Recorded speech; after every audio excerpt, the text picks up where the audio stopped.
नमस्कार, मी संयोगिता आणि आपण पाहता चाळीसगाव डांगांची ओळख सुराज्य मराठी। पाहुयात आजची घडामोड।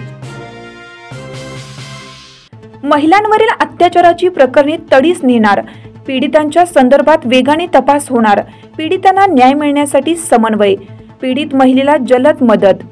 महिला आणि बालिकांवरील होणाऱ्या अत्याचारासाठी प्रत्येक पोलीस ठाण्यात संपर्क अधिकारी नियुक्त करण्याचा निर्णय महायुती सरकारने घेतलाय।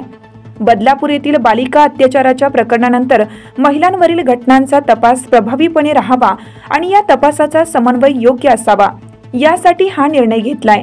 पीडित महिलांवरील अत्याचाराचे गुन्हे पोलीस ठाण्यामध्ये नोंदवले जातात, त्यानंतर पीडित महिला एकटीच न्यायासाठी संघर्ष करीत राहते।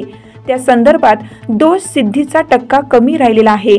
ही वस्तुस्थिती बदलण्याचा निर्धार महायुती सरकारने घेतलाय। महायुती सरकार पीडित महिलांच्या न्यायासाठी कटिबद्ध। सुराज्य मराठी न्यूज नेटवर्क।